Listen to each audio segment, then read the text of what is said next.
Сайн байцгаана уу? Өнөөдөр бүгдээрээ Роберт Грeenий Хүний мөн чанарын хуулийн 7 дугаар хуулийг хамтдаа үзэх болно.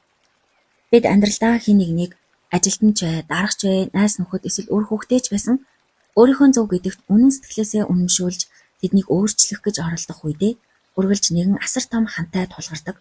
Тэр хан бол тэдний эсэргүүцэл ба тэдний өөрийгөө хамгаалах зан чанар юм.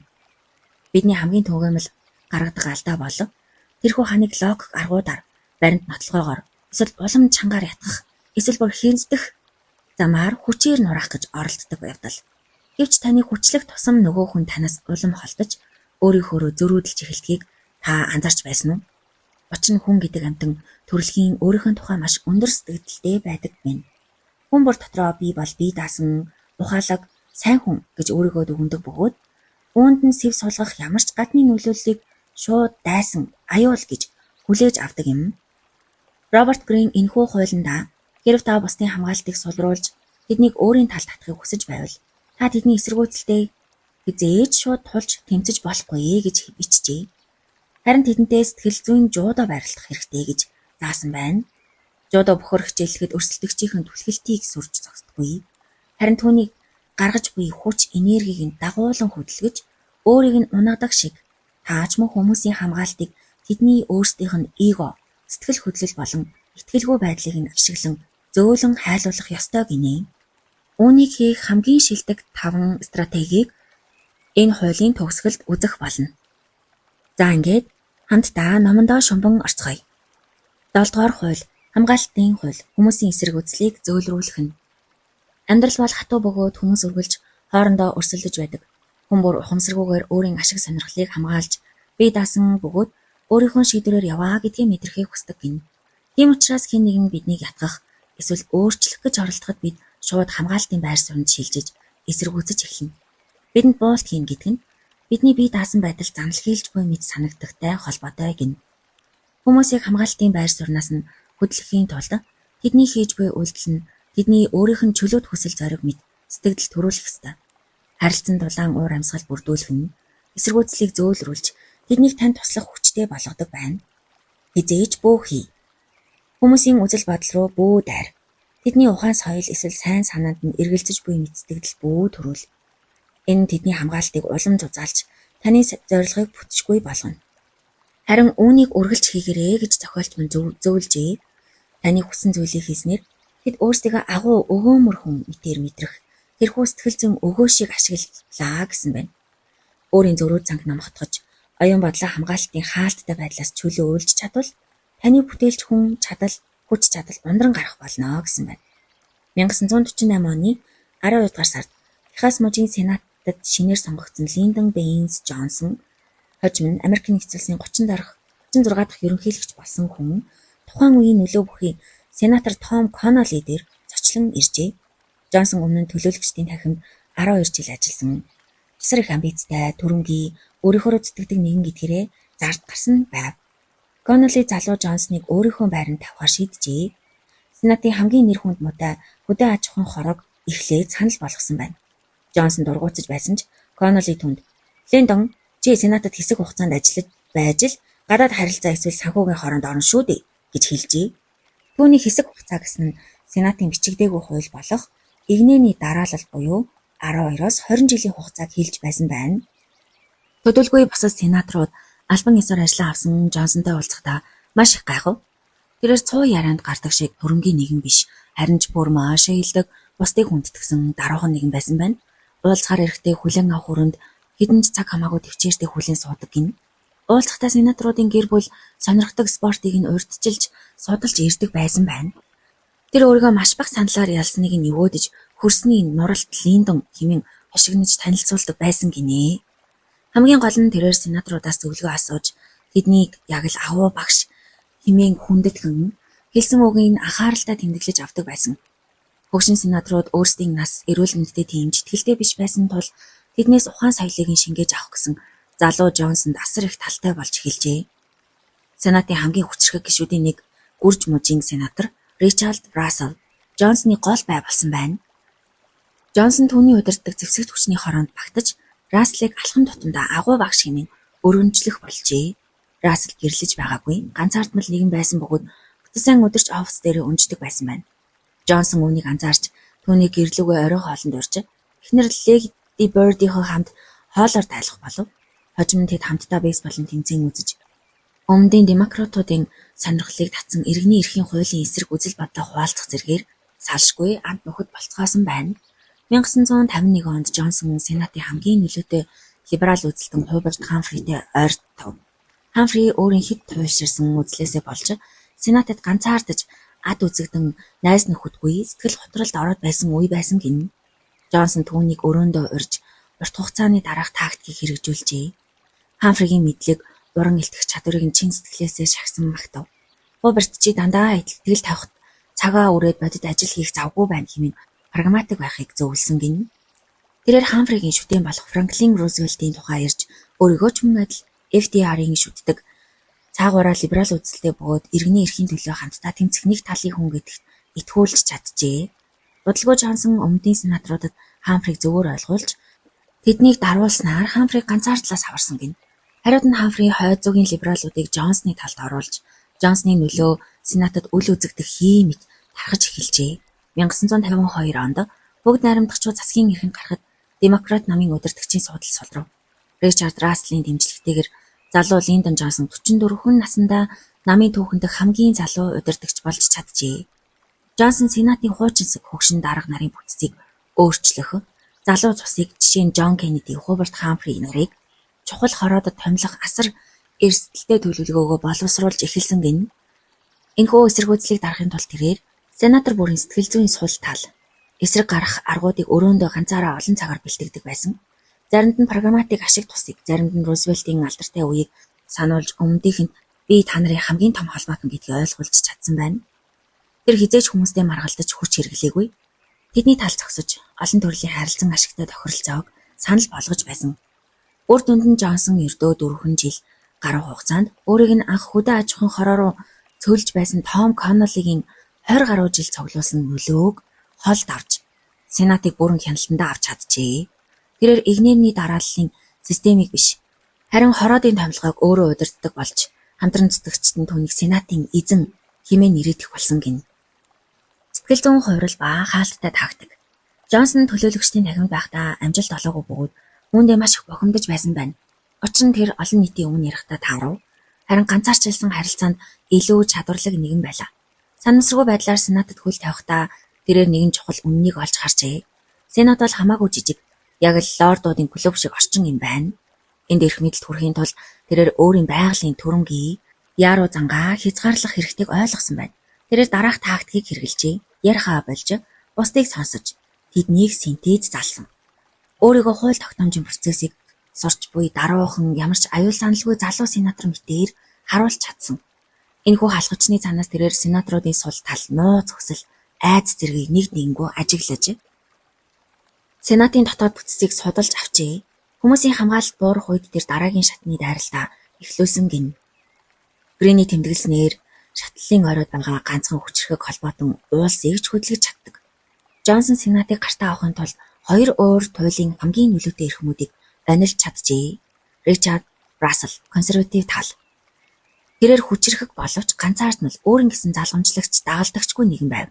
Джонсон түүнтэй уулзахын тулд зориуд зэвсэгт хүчний хороонд орж хонгил тааралдах бүртээ санамсаргүй мэтээр зохион байгуулдаг байв. Тэрээр бейсбол иргэний дан сонирхдаггүй байсан ч Расселтай ижилсхийн тулд эдгээрийг маш хурдан сурч түүний консерватив үнэт зүйлсийг нь толдон харуулжээ. Үр дүнд нь Джонсон хизээж шууд тусламж гуйдаггүй. Харин Расселд өөрт нь тусалснаар эцэст нь Рассел түүнийг өөрийн улс төрийн амбицийн үргэлжлэл мэтээр хардаг болж Джонсны төлөө юуг ч хийхэд бэлэн болсон гин. Хуберт Хамфри, либерал тал. Тэрээр мөн адил ганцаардсан өөрийгөө хүлээн зөвшөөрүүлэх засар их хүсэлтэй либерал үзэлтэн нэгэн байв. Джонсон түүнд урам өгч, түүнийг ерөнхийлөгч болох хэмжээний хүн гэж итгүүлэн практик зөвлөгөө өгч эхэлсэн гин. Мөн Рузвельтийг шүтдэг үзлээрээ ижилсэн өөрийгөө цаагаараа либерал үзэлтэн гэж ойлгуулжээ. Үр дүнд нь Хамфриг өөрийн болгосноор Джонсон сенатта хойд зүгийн либералуудын дэмжлэгийг бүрэн авч сенатын бүх өнцөг булан бүрт нөлөөгөө тогтоож чадсан байна. Джонсон хүмүүсийн нууц мэдээллийг цуглуулж хэн ямар санал өгөхийг яг таг мэддэг санал тоологч болсон тул сенаторууд өөрсдөө түүн дээр ирж тусламж гуйдаг болов. Энэ нь түүнд асар их нөлөөллийн капитал хоригдлуулах боломжийг олгосон байна. Намын удирдагч болох үед тэрээр хороодын томилгоог өөрийн мэдэлд авах бүтцийн эрс өөрчлөлтийг санал болгосон юм. Гэхдээ тэр үүнийг өөрийн амбиц биш, хариу өгөх, зарчим буюу бүгд найрамдагчдын эсрэг тэмцэл, демократ намыг болон сенатор бүрийг хүчрхэгжүүлэх арга хэмээн маш ухаалгаар тайлбарлаж хүмүүсийн хамгаалтыг эвдэж чадсан байна. Тэд Джонсонд эрх мэдлийг өгөх нь өөрсдийнх нь ашиг сонирхолд нийцнэ гэж итгэж. Дэндон Джонсон хизээж түрэмгийлж дарамт талж эрх мэдэлд хүрээгүй. Тэрээр хүмүүсийн сэтгэл зүйн эсэргүүцлийг зөөлрүүлж, өөрт нь туслах үйллийг тэдний өөрсдийнх нь сонголт мэтээр мэдрүүлж чаддаг байв. Бусад хүмүүс юу болсныг ухаарах үед Джонсон шатрын хөлгийг бүхэлд нь удирдаж, Сенатын туйлын эзэн болсон байна. Нөлөөллийн уруу зам, the opposite direction. Хүмүүст нөлөөлөх эрх мэдэлд хүрэх жинхэнэ арга зам бидний төсөөлтгөөс огт өөр байдаг. Ер нь бид бусдыг өөрийнхөө ухаалаг санаагаар байлдан дагуулж, өөрийгөө хамгийн сайн талаас нь харуулахыг хичээдэг. Өнгөрсөн үеийн амжилтаа гайхаж, агуу зүйлсийг амлаж, үнэн чанар нь хамгийн сайн бодлого гэж итгээд шууд тусламж гойно. Гэвч үүгээрээ бид бүхний анхаарлыг зөвхөн өөртөө хандуулж буйгаа анзаардаггүй юм. Хүн бүр өөртөө хит автсан өнөөгийн ертөнцид энэ тактик нь бусдыг улам бүр хаалттай болгож, таны ашиг сонирхлыг биш, өөрсдийн ашиг сонирхлыг хамгаалахад хүргэдэг гин. Харин жинхэнэ нууц жор болон эрх мэдэлд хүрэх хааны зам юм. Энэ бол үүний яг эсрэг зүгт алхах явдал гин. Анхаарлыг бүхэлд нь бусдад хандуул. Тэдэнд ярих боломж олго. Тэднийг тайнцсны голд од болго. Тэдний үзэл бодол, үнэт зүйлсийг дуурайн дагаж, тэдний дэмждэг үйл хэргийг хамгийн эрхэм дээд гэж өргөмжил гин. Ийм чин сэтгэлийн анхаарал, хүлээн зөвшөөрөлт энэ хорвоод маш ховор тул хүмүүс үүгээр үргэлж ангаж цангаж явдаг байна. Тэдэнд энэхүү баталгааг өгснөөр хамгаалтын хаалт нь нуурж, таны зүгээс хуулгах ямар ч санааг хүлээж авахд бэлэн болно. Нөлөөлийн гинжиг хэлхийг үүсгэх алхмууд. Хүмүүсийн эсэргүүцлийг зөөлрүүлж, өөрийн нөлөөг алхамаар тэлхийн тулд дараах стратегийн дарааллыг баримтлана. 1. Ухралт хийж, доод байр суурийг авах. Уулзаж буй хүнийхээ өмнө өөрийгөө дараахнаар доогуур тавь. Тэднээс зөвлөгөө, чиглэл хүс. Хүмүүс өөрийн амьдралын туршлага, ухаанаа бусдад хуваалцах дуртай бөгөөд үүгээрээ өөрийн үн цэнийг мэдэрдэг гин. 2. Хариу нөхөөгөө жижиг тусламж үзүүлэх. Тэд таны өгч буй энэхүү анхаарал донтсон үеийг ажиглаад, тэдний цаг зав, хүч хөдөлмөрийг хэмнэсэн жижиг тусламж, таатай зүйлийг хийж өг. Тэдэнд туслах замаар оролцсон хамаарлын гинжин хэлхээ буюу cycle of favors-ыг эхлүүлэх хэрэгтэй гин. 3. Хариу үйлдэлийг хүлээж авах. Тэд ямар нэгэн дарамт удирдуулж буй мэдрэмжгүйгээр танд хариу тус хүргэхийг аяандаа хүсэх болно. Хүн нэг удаа танд тусалчихвал цаашид ч таны төлөө ажилласаар байдаг сэтгэл зүйн онцлогтой гин. Ярианы жинхэнэ урлаг бол өөрийн ухаалаг бөгөөд гарамгай байдлыг гайхуулахаас илүүтэйгээр бусдын доторх ухааныг нээж гаргахад оршдог гин шүү. Хин нэгэн тантай уулзаад өөртөө болон өөрийнхөө хошин мэдрэмжинд сэтгэл хангалуун буцаж байвал тэр хүн танд ч бас туйлын сэтгэл хангалуун үлддэг гин. Ихэнх хүмүүс сургаал сонсох, эсвэл цэнгэхийг биш, харин магтуулж алга ташуулахыг л хүсдэг. Жан де ла Брюер. Хүний байгалийн төлхөөр хамгаалтын хан хэрэм. Хүүхэд наснаас эхлэн бид өөрийн хувийн орон зай, нэр төрөө хамгаалахын тулд сэтгэл зүйн хамгаалтын бүрхүүлийг хөгжүүлж эхэлжээ. Хинч биднийг алгадах дургүй зүйлийг мань хийлгэхээр удирдах ёсгүй гэж үздэг. Энэ бол нийгэмжсэн хүн болон төлөвшгөд зайлшгүй шаардлагатай хөгжил гин. Гэвч нас ахих тусам энэ хамгаалал улам хатуу хан хэрэм болон бэрчдэг. Үүнд бодит шалтгаан бий. Нийгэм биднийг байнга шүүж үнэлж байдаг. Хангалттай чадвартай юу? Сайн багийн тоглогч мөн үү гэх мэт. Амьдралд ганцхан удаа бүтлэхөөд тэгэхэд л орчин тойрныхон сөрөг дүгнэлт хийж энэ биднийг урт хугацаанд хүлж орхино.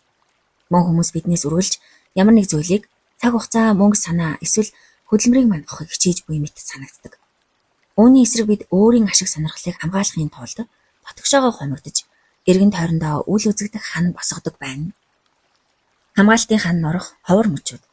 Гэсэн ч тэдний нөхцөл байдал бидний дотоод хан хэрэм ор мөргүй нуран унах тохиолдол бий. Жишээ нь нөхцөл байдал. Найз нөхөдтэйгөө цэнгэх. Сэтгэл зүйн процесс, шүүмжлэхгүй орчинд оюун бодол чөлөөлөгдөж татнасдаг гин. Харин ердийн үед хизээж хийхгүй шин сонирхолтой санаануудыг хүлээн авч болдог байна. Хэрэг хүмүүст чагсаалт цуглаанд оролцвол олон зуун хүнтэй нэг долгионд орж үлгийн уур авсгалт автана. Харин тэр үед үр дагавар нь гэвэл өөрийн эсэргүүцэж байсан үйл хэрэг зорилгынхон төлөө зүтгэх урам зориг төрдөг байна. Хэрэв бид дурал бол хайртай хүнтэйгээ уулзвал тэр хүн маань бидний хамгийн сайн чанаруудыг толдон харуулдаг байна.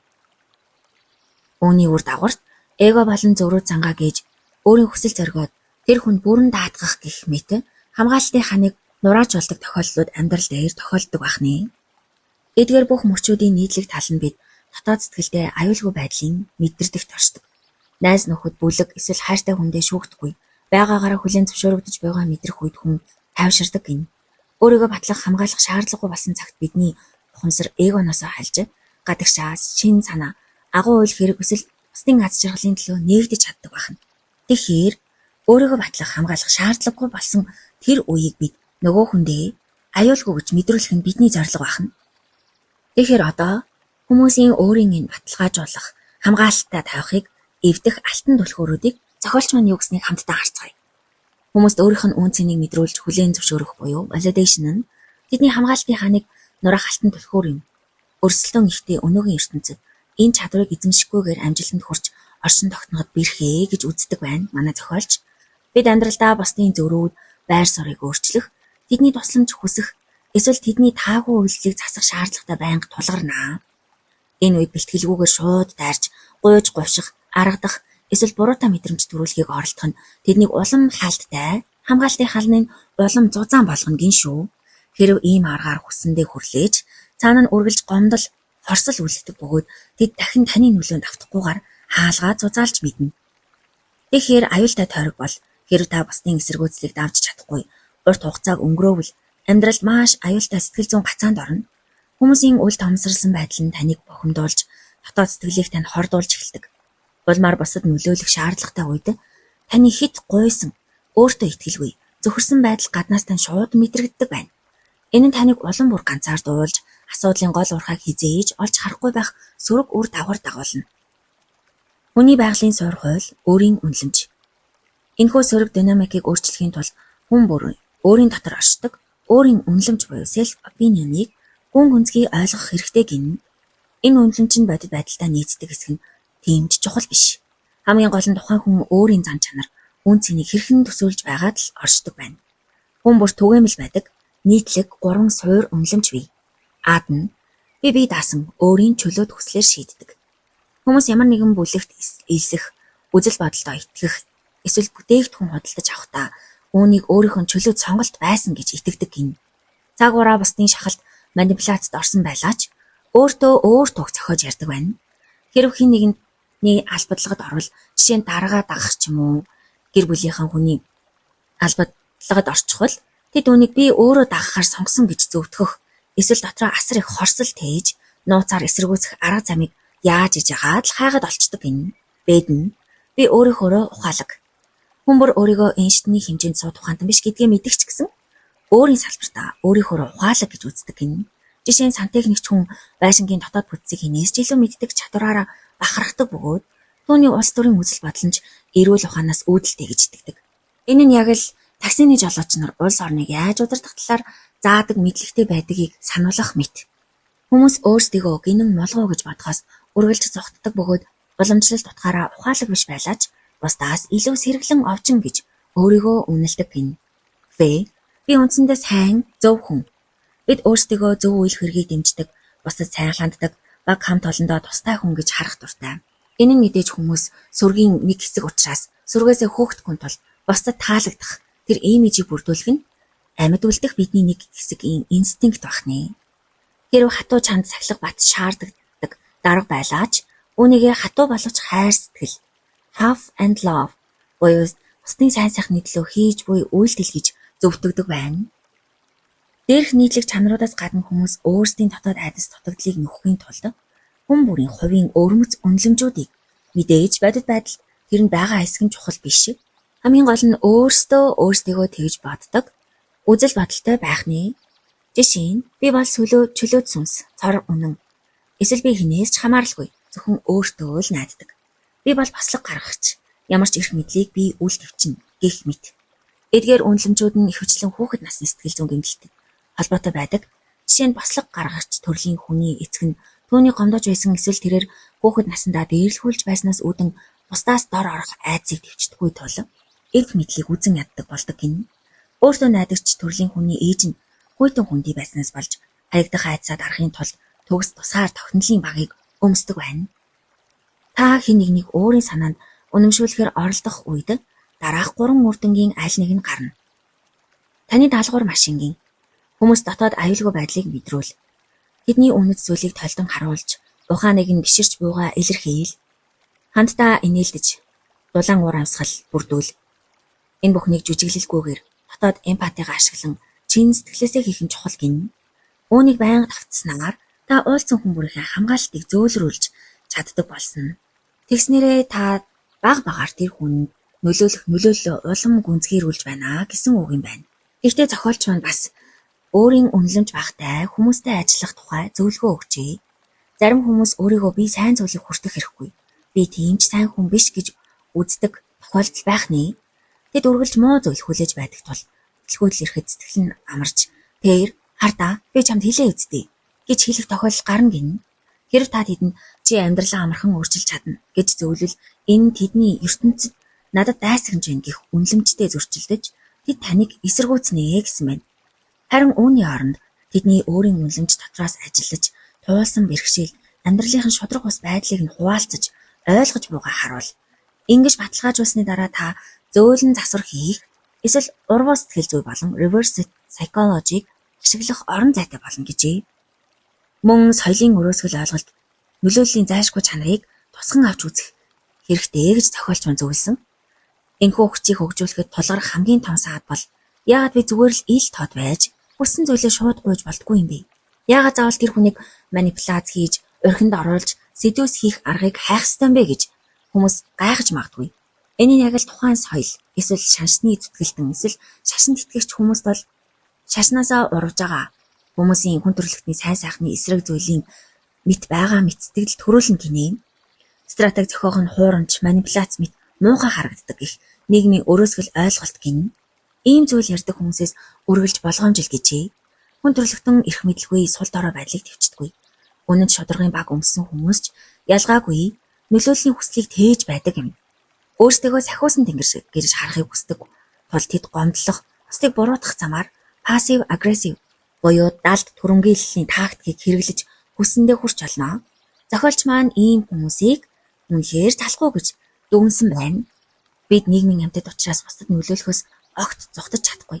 Бидний хэлсэн үг, хийсэн үйлдэл тэр чадхай чимээгүй суух урлаг хүртэл бусдад тодорхой дохио өгч нөлөөлж байдаг тул үүнийг зайлшгүй сурах хэрэгтэй гэсэн байна. Тэгэхээр энэхүү тоглоомоос зугтах аргагүй тул бэлтгэлгүйгээр зохиомжлон тоглож байснаас чадварлаг мастер болох нь хамаагүй дээр гэж үздэг байна. Эцэст нь нөлөөллийн урлагт суралцах нь хийсвэр ёс суртахуун ярихаас хамаагүй илүү нийгэмд тустай. Энэхүү хүчийг эзэмшснээр та аюултай, нийгмийн эсрэг үзэл бодолтой хүмүүсийг зөв зөвхт залж чадна. Энэ нь танаас бусдын нүдээр ертөнцийг харах асар их эмпати буюу сэтгэлийн тхийг шаардах болно. Дотооддоо энэ тоглоомын дүрмийг хүлээн зөвшөөрч өөрийнхөө сайн сайхны төлөө практикт хэрэгжүүлэх нь маш чухал юм аа. Одоо бусдын хамгаалтын ханыг нураах маш чухал 5 стратегийг зохиолч маань бидэнд зааж өгчээ. Нэгдүгээр, өөрийгөө идэвхтэй сонсогч болгон хувиргаарай гэсэн байна. Ердийн ярианд бидний анхаарал үргэлж хуваагдаж байдаг байна. Бид яриаг үргэлжлүүлэхийн тулд өөдөөс ярьж буй хүний үгний зөвхөн зарим хэсгийг л сонсно. Үүний зэрэгцээ дараа нь өөрөө ямар сонирхолтой түүх ярихаа дотроо төлөвлөх эсвэл тээс хөндлөн зүйл ургуулсан бодож суудаг байна. Үүний шалтгаан маш энгийн. Бид бусдын бодол мэдрэмжээс илүү өөрийнхөө дотоод монолог, дотоод дуу хоолойдоо илүү ач холбогдол өгдөгт оршино. Та өөрийнхөө бодлыг хэтэрхий сайн мэднэ. Тэндээс шинэ зүйл бараг гарахгүй. Харин таны уулзаж буй хүн бүр гинтийн бэлгээр дүүрэн нээгдээгүй шинэ твийн зурагтай ажил юм. Оюун бодлоо тэдэнд нээж өгөх нь хүний сэтгэл зүг судлах хамгийн үнэлж баршгүй хичээл болдог байна. Үүнийг хэрэгжүүлэх тактик гэвэл ярианы 80% тэднэр яриулж өөрөө идэвхтэй солилцоо үүсгэх гинэ. Гэхдээ ажлын ярилцлаганд орсон мэт асуултаар бөмбөгдөж болохгүй байна. Тэдний хэл ярианы бус тохио non-verbal cues-ийг ашигла. Хүүхэд нас гэр бүл, ажлынхан нарийн ширийн зүйл, эсвэл тэдний зүрхэнд ойр байдаг үйл хэргийн тухай ярихад нүдэн сэргэээл эхлэн гин шүү. Яриаг тэр зүгт нь заалж өг. Харц тулгарч, толгой дохин сонсож буйгаа илэрхийл.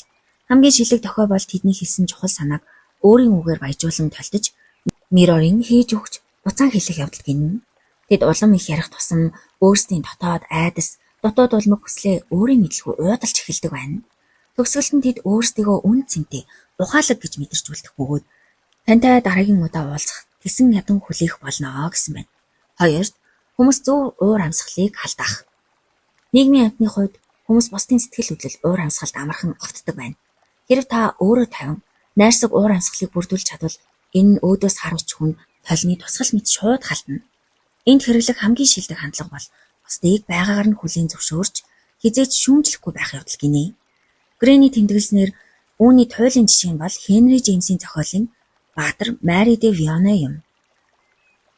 Тэрээр бусдыг эмпатигаар хүрээлж, үгээр бус харин биеийн хилэмжээр төгс ээж шиг нөхцөл бололгүй хайр, найрсаг байдлыг мэдрүүлдэг байсан байна. Энэхүү уур амьсгал нь хүмүүсийг ухаангууд авахад хүргэдэг ховсын гүчтэй гэж хэлжээ. Бидний өмнөх жишээнд гарсан Линдон Джонсон өөрийн өрөөндөө архийг чөлөөтэй урсгадаг байсан ч өөрөө хяналтаа алдахгүй тул зориуд усаар шингэлэн бусдыг архинд уруу татдаг байсан гин. Түүний хошин яриа сонирхолтой түүхүүд нь ирчүүдийн тунд тухтай клубын уур амьсгалыг бүрдүүлж байжээ. Мөн тэрээр хүний мөрөн дээр гараа тавих, гараас нь хатах зэргийн биеийн хүрэлцэгийг маш сайн ашигладаг гин. Гар эсвэл шуун дээр зөөлөн тавших нь ямар ч харилцаанд эерэг сэтгэл төрүүлдэг асар их хүчтэй зэвсэг байна. Гэхдээ харцаа хэд удаан тусгаж болохгүй. Энэ нь сексийн шин чанартай тохиолдолж хувирах аюултай гин.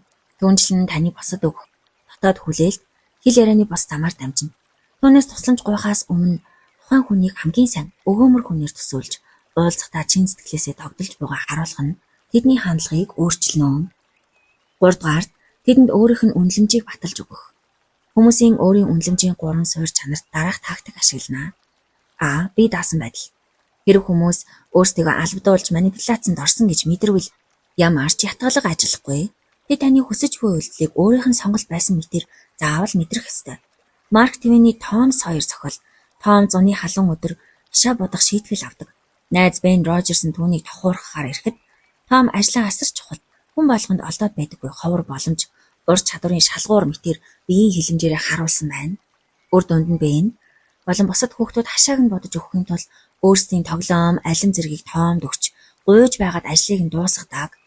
Ятгалах хийхдээ үргэлж энэ логикийг даг гэжээ. Таны хүсэж буй тусламжийг тэд өөрсдийн айл хэдийн хүсэж байсан зүйл мэтэр хэрхэн харуулах вэ? Үүнийг ховор боломж, бусад хүмүүст ч бас тэмүүлж буй зүйл мэтэр харуулах нь өрсөлдөх занг хөдлөгдөг гин.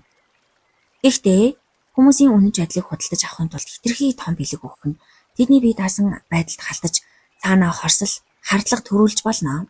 Харин цаг хугацааны явцад тарааж өгсөн жижиг бэлэг урамшуул нь хүмүүсийг танд улам илүү холбодог гин. Б. Оюун ухаан. Хэрв та хэн нэгнтэй маргаж өөрийн зөв гэдгийг тулгавал энэ нь тэднийг өөрөөсөө илүү тэнэг, дутуу бодсон гэж хэлж буйтай адилхан гин. Ингэснээр тэд өөрийн үзэл бодолд улам бат зууралдана. Харин үүний эсрэг чи тэр хүний зүрх сэтгэлийг эзэмдхийг хүсэж байвал чамайг няцаахыг боломжийг түнд олго гэжээ. Та зориуд эхлээд мурж агаад дараа нь нэрээ чиний зөв юм бэ шүү дээ гэж тэдний зөв гэдгийг аажмаар хүлээн зөвшөөрөх үед энэ нь тэднийг танаас ухааны хувьд давуу мэдрэмж төрүүлж таны дараагийн нөлөөлөлд өртөмтгий болгоход хүргэдэг гин. Пер Бомаршийн жишээ. Фигарогийн гэрлэлт жүжигээ хааны цензураас хамгаалахын тулд тэрээр язгууртнууд болон сайд нарын дунд уулзалт зохион байгуулж тэдний өгсөн хамгийн жижиг засвар өнгөний сонголтыг хүртэл урамтайгаар хүлээн авч талархжээ. Энэ нь тэдний эго болон ухааныг маш ихээр баясгасан тул хожим нь хаан тэр жүжигийг тоглохгүй гэж хэдий цензуур тавиад ч жүжигийг хориглохыг оролдсон боловч тэдгээр сайд нар Бомаршийг бүхэн хатан хамгаалсан гин. Чухал бос зүйл дээр бусдад буулт хийх нь чухал асуудал тэднийг өөрийн зүгт эргүүлэх орон зайг нээдэг нь энэ юм. В. Сайн сайхан сэтгэл. Хүмүүс өөрсдөө амиа хичээсэн биш. Харин багийн тоглогч бусад тустай зөв үйл хөргийг дэмждэг сайн хүн гэж харахыг хүсдэг. Тэдний энэхүү сахиусан тэнгэр шиг үнэлэмж нь хизээж санамсаргүй байдлаар бүү эргэлз. Хүсэлдээ үргэлж нийтийн сайн сайхан том үйл хэргийн нэг хэсэг мэтээр тайлбарлал гэжээ. Жишээ нь ажилтан гэхийн оронд та бол манай багийн гишүүн гэх мэт үгсийг ашигла гэсэн байна. Өөрийгөө доод байр суурьнд тавихын тулд жижиг хор хөнөөлгүй албаар гаргаж тэднээс өршөөл хүсэх хэрэгтэй. Хүнээс уучлал гуйх нь тэдний ёс суртахууны даваа байдлыг баталж өгдөг нэг зэвсэг болох. Учираас таны өрхөнд баяртай орно гинэ. Талархлын өрхнөөс зайлсхий гэсэн байна. Хэрв танд тусламж хэрэгтэй бол өмнө нь тэдний төлөө хийж байсан сайн зүйлээ хизээж бүү сануул. Талархах сэтгэл нь хүнд өөрийнх нь сул дорой бусдаас хамааралтай байдлыг сануулдаг тул хүмүүс үүнд дургүй байдаг гин. Харин тэд өмнө нь танд ямар сайн зүйл хийж байсныг сануул. Энэ нь тэдний бие бол өгөөмөр хүн гэх үнэлэмжийг баталж тэрхүү дүрдээ үргэлжлүүлэн тоглох сэдлийг төрүүлнэ гин. Дөрөвдүгээр тактик тэдэнд байгаа дотоод айцыг нь хамжаа. Хүн бүр өөрийн гадаа төрөх бүтээлч чадвар, хүч чадал нэр хүнд зэрэгтэй ямар нэгэн хэмжээгээр заавал эргэлзэж айдас тээж явж байдаг. Та тэдний эмзэг сэдвийг олж мэдвэл мэдээд түүнийг нь хизээж хүндэхгүй байхад онцгой анхаар. Хоёрдугаарт хүмүүсийн хамгийн их эргэлзэж буй тэр чанарыг нь зориуд багтаж урамшуул гэжээ. Лорд Честерфилд хүүдээ бичсэн загталтаа. Кардинал Ришелье болон тухайн үеийн хамгийн агуу төрийн зүтгэлтэн байсан ч өөрийгөө шилдэг яруу найрагч гэж бодох туйлын хүсэлтэй байсан. Тиймээс түүнийг чадварлаг магтдаг хүмүүс улс төрийн талаар бараг ярилгүй, харин түүний яруу найргийг нь гайхамширдаг байсан гэж хэлсэн гин. 5 дугаар тактик. Хүмүүсийн эсэргүүцэл ба зөрүүд занг ашиглах. Зарим хүмүүс асар их дотоод айдас, өөрийн үнэлэмж багтаагаас болоод ямар ч нөлөөллийг шууд эсэргүүцдэг. Бослог гаргагч төрлийн зантай байдаг байна. Тэд бүх зүйлийг өөрийнхөөрөө шийдэж, эсрэгээр нь хийхийг хүсдэг. Тэр үед тэдэндээ сэтгэл зүйн жуудаа тоглох хэрэгтэй гин. Жуудаад эсрэг хүний хүчийг сөрөх биш, харин түүний өөрийнх нь хүчийг, эрч хүчийг эсэргүүцлийг ашиглан унгаадаг гин. Хэрэглэх тактикууд. Тэдний сэтгэл хөдлөлийг ашиглах. Сургуулиас хөөгдөж гэртээ даалгавраа хийх шийтгэл авсан тэрслөө хүү захиралдаа өшөө авахыг хүсэж байв. Сэтгэл засалж түүний ээжид ингэж хэлхийг зөвлөжээ. Захирал чамаа гэртээ байвал шалгалтандаа унах болно гэж бат итгэж байгаа. Хэрвээ чи энэ улиралд муу дун авбал захирлын зөв болж таарна. Тиймээс хичээлээ бүү хий. Бүү захирлыг яаж хийж яваад хичгэвтер байдалд оруулахын тулд улангасан хичээллэж төгсдөн авсан гин. Энэ сэтгэл хөдлөлийг нь зөв зөвхт залах reverse psychology тактик гинэ. Тэдний хэл яриаг ашиглах. Шашинлаг гэр бүлээс гаралтай, гэрлэлтэн бүтлгөөдөж буй хос, найрсаг салт хийхээр шийджээ. Сэтгэл засалж Милтон Эриксон тэдний санааг шууд зөвшөөрч салгаас өмнө хамгийн сүүлчийн найрсаг оройн зог, найрсаг ориглон дарсан, сүүлчийн найрсаг үнсэлт хийхийг зөвлөсөн гин. Тэдгээр зааврыг даах явцдаа хосоод маш халуухан үдшийг өнгөрүүлж амтлаг байхыг хааж буй тэр шашны үзэл бодлоо давж гарч чадчихээ. Хүний өөрийнх нь хэрэгэлсэн үгсийг тэр найрсаг гийг өөрт нь буцааж хэрэглэх нь ховсын нөлөө үзүүлдэг байна. Тэдний зөрүүд дуу занг ашиглана. Буддын шашныг цагийн гарц гэж үздэг нарийн харамж, наймаалчин эрийг залбирал үйлдвэрлэхийн тулд Зэн мастер Хакун гэх түүний хүүтэй бизнес хэлцэл хийжээ. Түүний хийсэн залбирал бүрийг мастер мөнгөөр худалдаж авч эхлэе гэж зөвлөсөн байна. Наймаалчин эр мөнгөндөө улааран өдөр бүр залбирдаг болсон ч 7-8 дахь хоногоос эхлэн залбиралдаа дэндүү автснаас болоод хэдэн удаа уншснаа тоолгоо мартаж улмаар мөнгө авахгүйгээр бүрсүүлдэ чин сэтгэлээсээ шашинд орж сүмд асар их хандив өргөдөг болон өөрчлөгдсөн гин. Хүмүүсийн хатуу эсэргүүцэл нь өөрчлөлтөөс айх айцтай холбоотой байдаг. Тэдэнд зөвлөгөө өгөх тусам тэд улам зөрүүдлэнэ. Тэгэхээр тэдний тэрхүү тэрслүү занг нь зөвшөөрч улам өдөөж өгвөл тэд таны зөвлөгөөг авахгүй тулд яг эсрэг зүг рүү таны хүссэн зүг рүү явж эхэлдэг нь ургуул сэтгэл зүйн мөн чанар юм. За үүний дараа зохиолч маяг нь уян хатан оюун ухаан өөртөө хэрэглэх стратегиудын тухай зөвлөжээ. Хүүхэд байхдаа бидний оюун ухаан гайхалтай уян хатан шинийг сурах хурдан насанд хүрэгчдийнхээс хамаагүй илүү байдаг байсан. Үүний нууцнд бид өөрсдийн сул дорой юу ч мэдгүй байдлаа дотроо мэдэрч илүү ухаантай том хүмүүсээс суралцах чин хүсэлтэд байсанд оршин гин. Өсвөр насндаа бид агуу ном зохиолчдын нөлөөнд амархан үлдэж тэдгээр шинэлэг санаанууд бидний сэтгэлгээний нэг хэсэг болон үлддэг байсан. Гэвч нас ахих тусам биеийн булчин чангаар тийм адил оюун ухаанч мөн хатуурч эхэлнэ. Нас ахих тусам бид өөрсдийгөө бусдаас илүү ухаантай, бүхнийг мэднэ, энэ хүнээр залахгүй, ийм юмар дүгнүүлэхгүй гэж эндүрч эхэлснээр шин санаа нөлөөллийг хүлээж авах үүд хаалга аажмаар хаадаг байна. Орчин үеийн ертөнцид тодорхой хэмжээний эргэлзээ хэрэгтэй гэж ярьдагч хамгийн том аюул нь нас ахих тусам бидний оюун ухаан улам бүр хаалттай зөрүүд болж буйд оршиж байна. Бидний зорилго бол залуу насны уян хатан чанарыг насанд хүрсэн хүний логик сэтгэлгээтэй хослуулан хамгийн төгс оюун ухааныг бүтээх явдал юм. Энэхүү туйлын уян хатан байдалд хүрэхийн тулд Сократийн философийн гол зарчмыг өөртөө суулгах хэрэгтэй гэж зөвлөжээ. Дельфийн зүүнж Афины хамгийн ухаантай хүнээр Сократик гэж нэрлэхэд тэрээр үүнийг үүсгэхийн тулд улс төр урлаг бизнесийн салбарын нөлөө бүхий эрхмүүдтэй уулзаж олон асуулт асууж үзжээ. Тэд өөрийн салбартаа ухаалаг байсан ч огт мэдгүй сэдвийн талаар яг л бүхнийг мэдгч шиг ухаатай мэт царайлан бусдын бэлэн үзэл бодлыг тод шиг давтаж байсан гин. Эцэст нь Сократ зөнчийн үг үнэн болохыг өөрөө үнэхээр хамгийн мэрхэн хүн болохоо хүлээн зөвшөөрч чадчихъя. Тэрээр бусдаас илүү ухаантай байсны шалтгаан нь өөрийгөө юу ч мэдгүй гэдгээ ухамсарлаж байсанд оршино. Тэрээр өөрийнхөө санааг үргэлж дахин шалгаж өөрийнхөө дотор нуугдаж буй гений сэтгэл хөдлөлт дутагдлуудаа илрүүлдэг байсан байна. Түүний амьдралын урайн бол шинжлэгдээгүй амьдрал бол амьдрах үн цэнгүй гэх үг байсан байна. 3. Оюун ухааныг задлах Ницшегийн стратеги. Бид өнөөдөр 17 дугаар зууны хүмүүсийн мухар сүсэг гений санааг шоолж инээдэг шиг 25 дугаар зууны хүмүүс бидний үзэл бодлыг яг тэгж шоолох болно.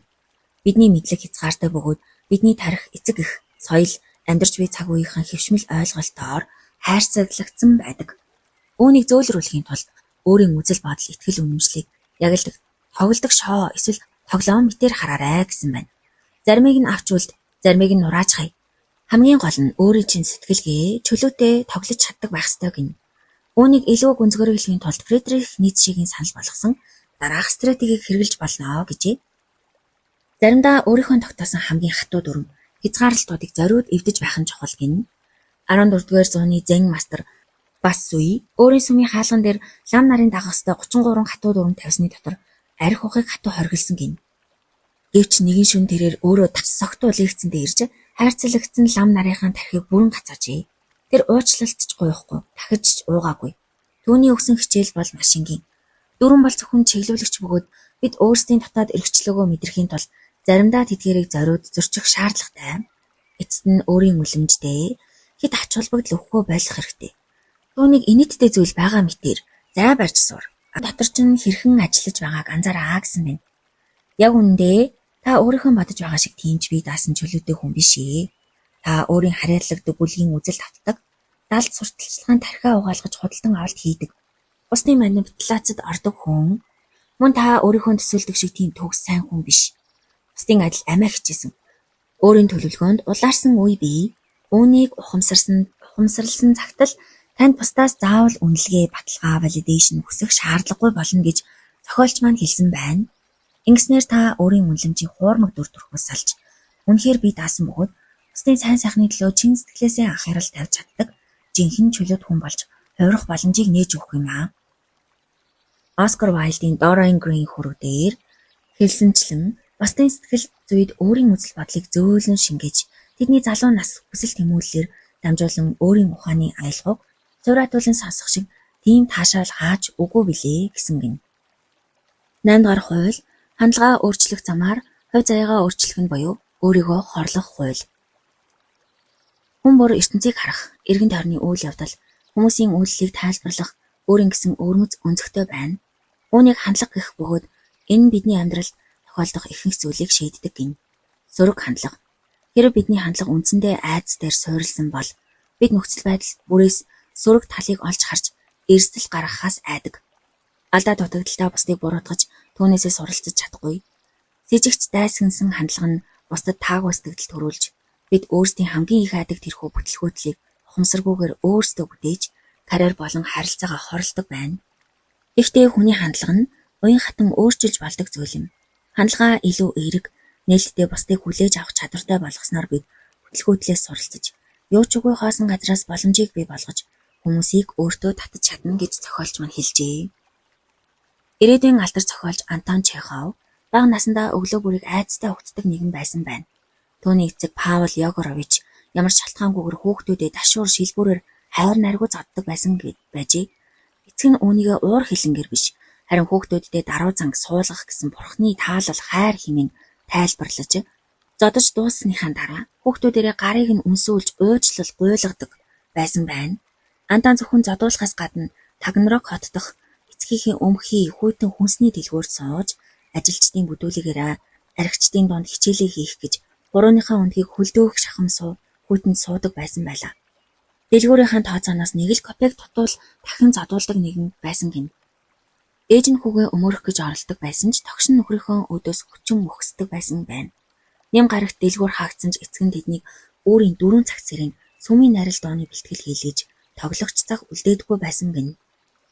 Гунигт хотынхон оршуулгын газраар алхахдаа Антон би үнэхээр зодуулах ёстой арчаагүй амтан гэж юу хэмээн боддог байжээ. Гэвч түүний эцэг өөрөө шашныг улааран шүтдэг хэрнээ залхуу, архичин, худалдан авагчдыг хуурдаг заллин мэхлэгч хоёр нүртэй хүн байлаа. Антон энэхүү өвдөлт уйдгартай тэмцэх цорын ганц арга нь энэ бүхнийг шоолон энэх явдал гэдгийг ойлгож хотын хүмүүсийг илэглэн дуурайн гэр бүлийнхэн алайлагч нь болж хүртэл үзжээ.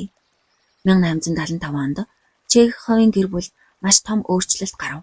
Түүний хоёр ах эцгийнхээ тарамтыг тэсэлгүй Москва руу зогтож, удалгүй эцэг нь дэлгүүрээ дампуур болон өрнөөс зогтож нэгэн шөнө мөн л Москва руу гэр бүлээ орхин алга болжээ.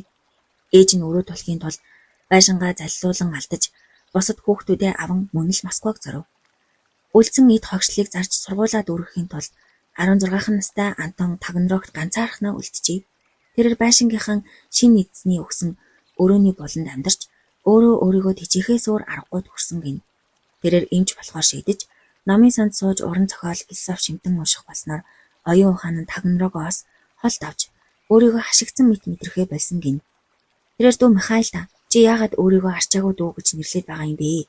Чи бурхны өмнө арчаагүй байж болох ч хүмүүсийн дунд өөрийн үн цэнийг мэдрэх ёстой гэж бичих хүртлээр хандлага нь өөрчлөгдсөн байв. Нэгэн өдөр Антонд эцэг эхийг нь хайрлах, өрөвдөх агуу сэтгэл төрсөн байна. Тэрээр эцгийнхээ талаар гүн гүнзгий боджээ. Түүний өвөө нь хамжлаг боол байсан бөгөөд эцэг Паул нь эрхчлөөгөө худалдаж авсан ч дотроо боол сэтгэлгээтэй хэвээр үлдэж албан тушаалтнуудын гарыг үнсэж амьдардаг байсан нэг нь байв. Паул уг нь урлагийн авьяастай байсан ч дэлгүүр 6 хүүхдийн ачаанд тарагдаж өөрөө эцэгтэй задуулж өссөн тул хүүхдүүдээ ч мөн задах ёстой гэж боддог нэг нь байсан гин. Антон өөрөө болон түүний ах дүүс яг энэ сөрөг гэр бүлийн загварт хорсол арчаагүй байдал гих мэдтэд автаж буйг олж харжээ. Тэрээр өнгөрсөн үе болон эцгээсээ хамааралгүй жинхэнэ чөлөөт хүн болохыг чин сэтгэлээсээ хүссэн байна. Эцгээгээ дарангуйлагч биш, харин сул дорой тусламж хэрэгтэй хөгшин нэр гэдгийг ойлгосноор түүнийг уучлж доторх хорслон замхран алга болов. Тэрээр өөртөө дахиж хинт ч бүхэж уучлал гуйхгүй, дахиж гомдлож бусдыг буруутгахгүй. Бүх зүйлсийн хариулт бол хөдөлмөр ба хайр гэсэн тангаргийг тэр өдрөөс хойш тавьсан гин. 1879 онд Антон Москванд гэр бүл дээрээ очиход тэд яахны газрын дундах байшингийн хонголын харанхуй өрөөнд амьдарч бүрэн тампуурлын байдалд орсон байдалтай байв. Эцэг нь хүүхдүүдээ зодсон хэвээр ах Александр нь архинд орж зураач ах Николон цаг нөхцөөж дүү наран сургуульгүй гүн сэтгэлийн депресд оржээ. Антон тэднийг шүүмжилгийн оронд өөрөө тэрхүү тавчин өрөөнд хамт амьдарч биеэрээ үлгэр дуурайл үзүүлэхээр шийдсэн гин. Тэрээр гэрээ цэвэрлэж, эндүүдэж, эмнэлгийн тэтгэлгээр дүү нараа буцаан сургуульд оруулж, эцэгтэй илүү дээр ажил олж өгч, гэр бүлээ том байшин руу нүүлгэж чадсан байна. Тэднийг орой бүр шинжлэх ухаан философийн сэдвээр мэтгэл зөөлж, гэр бүлийн уур амьсгалыг бүрэн өөрчилсөн тул тэд түүнийг аав Антошо хэмээн дуудах болжээ. Архичин зөрүүд ах Александра хаттуу шаардлага тавьж, хайраар хүмүүжүүлэн зөв амьдралд нь эргүүлэн оруулж чаджээ. 1884 онд Чехов сөрөө өвчний анхны шинж тэмдэг болох цусаар ханаж эхэлсэн ч эмчлүүлгээс татгалзаж уран бүтээлээ өргөлжлүүлсэн гэдэг. Тэрээр алдар нэрт хүрэхийн хэрээр бусад зохиолчдын атаархал улс төрчлөлтөөс залхаж гүн сэтгэлийн депресд оржээ. Энэхүү сэтгэлийн мухардлаас гарахын тулд 1889 онд Оросын хамгийн аимшигтай шорон болох Сахалин арал руу Сибирийг хөндлөн голд туулах хүнд аялал хийхээр шийдсэн гин. Тэнд тэрээр хамгийн хэрцгий алуурчид хоригдлуудтай уулзаж тэдний тамлал уурхай хүнд хөдөлмөр биеийн үнэлтэнд орсон эмэгтэйчүүдгээд хүний нэр төрийг хамгийн доод түвшинд доромжилж буйг нүдээр үзэн гэрч болжээ. Энэхүү тамшиг орчинг үзснээр Чехов амьдралыг харах өнцөг эргэн ирж өөрийнх нь утгагүй утга зохиолын хэрүүл жижиг асуудлууд юу ч биш болохыг ойлгосон гэдэг. Тэрээр өөрийнхөө эгоноос гарч дахин бусдыг хайрлах сэтгэлтэй нэгэн болсон байна. Түүний бичсэн Сахалин арал ном нь нийгэмд асар том өөрчлөлт мөн тэр Сахалин жинхэнэ шоронгийн шинжилгээг авчирч чадсан гин. 1897 онд түүний бие улам модож, эмч нар түүнийг ажлаа бүрэн зогсоож, совилт хэвтгий зөвлөсөн ч Чехов юу ч өөрчлөгдөөгүй мэт амьдарсан хэвээр байсан байна. Түүнийг эргэж ирсэн залуу уран бүтээлчид, шүтэн бишрэгчид нь түүний гайхалтай амар амгалан байдлан үргэлж гайхдаг байжээ. Тэр хизээж өөрийн өвчний талаар ярилгүй, зөвхөн бусдын түүхийг анхааран сонсдог нэгэн байсан байна. 1904 оны өвөл тэрээр өөрийн хамгийн дуртай зүйл болох санаар тавих хүслээ биелүүлсний хэдхэн сарын дараа насан эцэлжээ. Чеховын энэхүү амьдралын түүхээс хандлагаа өөрчилж, хувь заяаныхаа эзэн болох сэтгэл зүйн тактикуудыг өөртөө хэрхэн хэрэгжүүлэх талаар дэлгэрэнгүй судалцгаая. Тайлбар. Ээж нь түүнийг Тагнарогт ганцаараа орхиод явхад тэр мөчид залуу Антон Чехов яг л шоронд хашигдсан мэт хашигдмал тавчдаж буй мэдрэмж авчээ. Чөлөөт цаг гарах бүрд түүнийг туулаагүй хүүхэд насныхын тухай гомдол хувь заяаны хатуу ширүүн бодлууд зовоож байсан байна. Гэвч толгой хоногуд өнгөрөх тусам тэрээр нэгэн хачирхалтай зүйлийг анзаарсан нь цалин баг. Хотоор тасралтгүй хөөж байсан ч тэр багшилж буй ажилдаа үнэхээр дуртай болж эхэлжээ. Эцэг нь түүнийг үргэлж залах уу гэж зэмлдэг байсан бөгөөд Антон үүнд нь итгэдэг байсан байна. Гэтэл одоо тэр өдөр бүр шинэ ажил олж өөрийгөө тэжээж чадаж байлаа. Тэрээр хин нэгнээр задуулах ёстой арчаагүй өт биш байв. Түүнээс гадна энэхүү ажил нь түүний өөрийнхөө ухаанаас гарч шам нарийнхаа асуудалд анхаарлаа хандуулах боломжийг олгосон байна. Үүндээ Тагнарогч өрөөний боломж өөрчлөгдөөгүй. Харин түүний хандлага өөрчлөгдснөөр шинэ боломжууд нэгдсэн юм. Түүний эрхчлөөнд цаад болж байсан хамгийн сүүлчийн хан бол эцэгтэй өгсөн хорсол байв. Тэрээр эцгээ нэгэн зохиолын дүр мэтээр задлан шинжилж эхэлжээ. Эцэг нь өөрөө хамжлагын буюу боолын нийгэм төрж өөрөө эцэгтэй зозуулж өссөн боон сэтгэлгээнээсээ салж чадаагүй сул дорой нэгэн. Өөрөөр хэлбэл дарангуулагч биш, харин нийгмийн хохирогч байсныг Антон ойлгов. Энэхүү ухамсар нь түүнийг хорсол уур хилэнгээс бүр мөсөн чөлөөлж эцэг эхийг нөхцөл болцолгүйгээр хайрлах агуу удам сэтгэлийг бэлгэлсэн байна.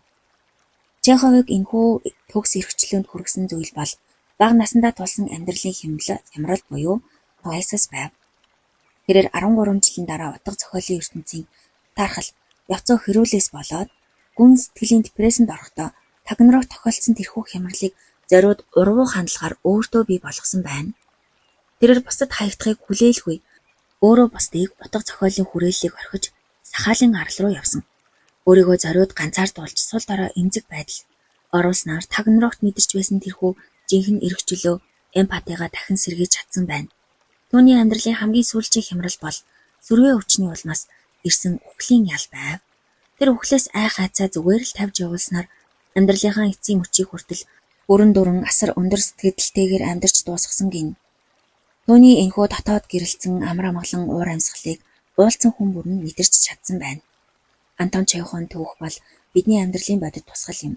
Бид бүгд бага насны гэмтэл, гомдол, амьдралын явцад хоримтлуулсан бүтлгүйтэл араар тавилт зэргийг тээж явдаг.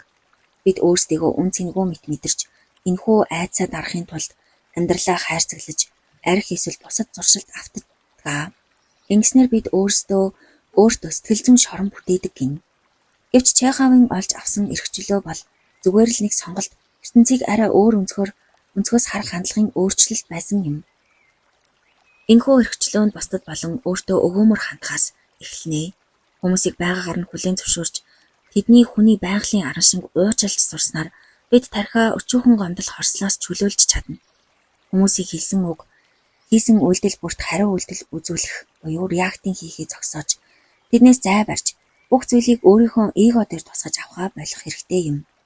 Хэрв та бусдад өгөөмөр хандвал тэд ч бас таны уур амьсгал татагдах болно. Хэрв та өөртөө өгөөмөр хандвал бусдын өмнө бүхийж хуурамч даруй зан гаргаж дотроо амжилтгүй байдлаа хорсож суух шаардлагагүй болно. Өөрийн хөдөлмөрөөр бусдаас хамааралгүйгээр хэрэгцээд зүйлээ олж авснаар та хинээс ч дутхгүй зэх зогсож өөрийн боломжоо бүрэн нээж чадах юм. Чехов амьдралынхаа хотмын жилүүдэд нэгэн найздаа бичсэн цагталтаа өөрийнхөө тухай 3 дахь бие дээр ингэж бичиж дүгнсэн байдаг. Энэ залуу өөрийнхөө дотроос боолын сэтгэлгээг туслаар хэрхэн шахан гаргаж буй тухай. Мөн нэгэн сайхан өглөөс ирэхдээ төөний судсаар гүйж буй цус боолынх биш. Харин жинхэнэ эрхчлөөт хүний цус болсныг хэрхэн мэдэрсэн тухай бичээрэй гэсэн байна. Уильям Джеймсийн хэлсэнчлэн манай үеийнхний хамгийн агуу нээлт бол хүн өөрийн оюун бодлын хандлагыг өөрчилж чадвал өөрийн амьдралыг бүрэн өөрчилж чадна гэдэгт оршиж байна гэжээ хүний хандлагын түлхүүрүүд. Хүмүүс бид өөрсдийгөө ертөнцийг маш бодитоогоор обжектив харж байна гэж эндүрдэг. Өдөр бүр харж мэдэрч буй зүйлээ үнэн гэж итгэдэгч энэ ердөөл хуурмаг үзэгдэл юм. Эрчлэн ертөнц хоёр өөр хүн нэг ижил зүйлийг хизээж ижилхэн мэдэрдэггүй байна. Бидний харж буй бодит байдал бол бидний тархиныг бүтээсэн хувийн хувилбар юм. Бодит байдал дээр Парис хотын цаг агаар эсрэг, сөрөг, чанар гэж үүсдэггүй. Үйл зүгээр л нүдэг. Нотр Дамын сүм бол зүгээр л сийсэн чулуунуудын цоглуулга. ертөнд зүгээр л байгаагаараа л оршдог. Зөөс эсвэл үйл явдал сайн, муу, зөв буруу, сайхан муухай гэж байхгүй. Харин бид өөрсдийн хандлагаар тэдгээрт өнгө нэмж эсвэл өнгийг нь хасдаг. Бидний сэтгэл зүйн төлөв байдал эргэн тойрны хүмүүсийг бидэнд найрсаг эсвэл хүйтэн хандахыг шийддэг гин. Швейцарын агуу сэтгэл судлаач Карл Юнг хандлагыг дараах байдлаар тодорхойлжээ. Хандлага гэдэг нь хүний сэтгэц тодорхой нэгэн хэлбэрээр үйлдэл эсвэл хариу үйлдэл үзүүлэхэд бэлэн байх төлөв байдал гэсэн гин. Хандлагатай байна гэдэг нь ухамсаргүй гэрч хамаагүй ямар нэгэн тодорхой зүйл чиглэсэн урьдчилсан зүг чигтээ байна гэжээ. Бид өдөрт мянган гадаад өдөөгчдийг хүлээн авч болно. Хэрэг бид дотооддоо ухамсаргүйгээр гуниглах эсвэл сэжиглэх хандлагатай бол тарих маань зөвхөн тэрхүү мэдрэмжийг дэмжих өдөөгч буюу хүмүүсийн таагүй харц өөдөр үйл зэргийг сорон авч хэтрүүлэн хүлээж авна. Бид энэ үйл явцыг ухамсарлтгүй зөвхөн түүний дараах үр дагавар болох депресс, сэтгэл готрол, дайсагнал эсвэл урам зоригийг л мэдэрнэ. Карл Юнгийн горхины жишээ. Аялж яваа дөрвөн хүн замд тааралцсан горхийг гатлах шаардлагатай болов. Эхний хүн адал явдлах хайгч хүн нь юуж бодлого шууд чулуу дамжин өсрөнө. Тэр унахаас айхгүй зөвхөн өсрөх хөдөлгөөний таашаалыг мэдэрнэ гэжээ. Оюунлаг тэмцэгч хоёр дахь хүн бол тэр горхийг физик таашаал гэхээсээ илүү оюуны бодлого гэж харан хамгийн оновчтой тракторыг тооцоолж түүнийгээ шийдсэндээ байсан гин. Болгоомжтой хүн буюу гурав дахь хүн нь горх түүнийг бухимдуулж байгааг мэдэрнэ. Аяллаа үргэлжлүүлэхийн тулд маш удаан бодож хамгийн аюулгүй аргаар гаталж чадна гин. Дөрөв дэх айцтай хүн бол горхийг гатлах шаардлагагүй гэж үзэж аялал хангалттай урт байсан хэмээн өөрийн айцаа зөвтгөн буцаж алхдаг байна. Тэдний хинж зүгээр нэг урсаж буй усыг хараагүй. Хүн бүр өөрийн хандлагын дагуу ижилхэн горхийг тэс өөрөөр харж хариу үйлдэл үзүүлж байгаа хэрэг юм. Бидний насан туршдаа тээж явдаг хандлага нь хоёр гол үндэстэй гин. Нэгдүгээрт генетикийн өгөгдөл. Бид энэ ертөнцид дайсагнал, шунал, эмпати эсвэл нэнжин сэтгэлийн тодорхой өгөгдөлтэй төрдөг. Жишээ нь Чеховын хүүхдүүд бүгд нэгэн адил эцгийн задварыг амссан ч Антон төрөлхийн өгөөдөх эсвэл зай барьж харах өгөгдөлтэй байсан тул сэтгэл зүйн хувьд бусад хүүхдүүдээс илүү өөрөөр харж тэсэж үлдэж чадсан байна. Бусад ах дүүст нь энэ чадвар тутсан тул эцгийн зэрлэг байдалд амархан авцсан хэрэг байв. Хоёрт нь бага насны дурсамж ба төрөө үеийн холбоос. Бид эцэг эхийнхээ дуу хоолойг дотооддоо шингээдэг. Эцэг эх маань юу гэж хэлнэ? Тэр бидний доторх дуу хоолой болон өөрчлөгддөг. Хэрв тэд хитрхи дарангуулагч, шүүмжлэгч байсан бол бид өөртөө болон өрөөл бусад маш хатуу шүүмжлэлтэй өнцгөөс хандаж болно. Нас ахих тусам багш, ментор, найз нөхдийн нөлөөгөөр хандлага хуурч болох ч бага насны хандлагын сур уул мөрөө хизээж бүрэн арилгадаггүй юм. Хандлагын хамгийн анхны аюултай бөгөөд гайхалтай чанар нь түүний өөрийгөө биелүүлэгч зүм шинж чанар юм. Хэрв та дотроо зөрчил дайсагнал тээж явбал эргэн тойрны хүмүүст ухамсаргүйгээр тийм сэтгэл хөдлөлийг өдөөж тэднийг өөрөөсөө түлхэж болно. Унлагыг ерөнхийд нь хаалттай явцуу, сөрөг эсвэл нээлттэй уудам эерэг гэж хоёр туйл хувааж болно гэжээ. Сөрөг хандлагатай хүмүүс амьдралыг удирдах хяналтаа алдахгүй тул харах өнцгийнхөө нүхийг улам нарийсгаж жижигхэн болгодог бол эерэг хандлагатай хүмүүс нүхийг хамгийн уудам хэмжээгээр тэлдэг гин. Сэтгэл зүйн сургалцагчийн хувьд танд хоёр даалгавар бий гэж зохиолч маань хэлжээ. Хүний байгалыг танин мэдхийн тулд та өөрийнхөө өмнө дараах хоёр үүргийг хүлээх ёстой. Нэгдүгээр даалгавар өөрийн хандлагыг барьж ав. Өдөр тутмын амьдралд өөрийн хандлагыг олж харах маш хэцүү байдаг ч дараах асуултуудаар дамжуулан барьж болно. Хүмүүсийг байхгүй та тэднийг хэрхэн шүүмжилдэг вэ? Зөвхөн сул талыг нь хардгуу эсвэл уучлж өгөөмөр хандаж чадаж байна уу? Хөдөлгөөтл эсэргүүцэлтэй тулгархтаа та шууд бусдыг буруутгадаггүй, өөрийн алдааг хаацайлдаггүй.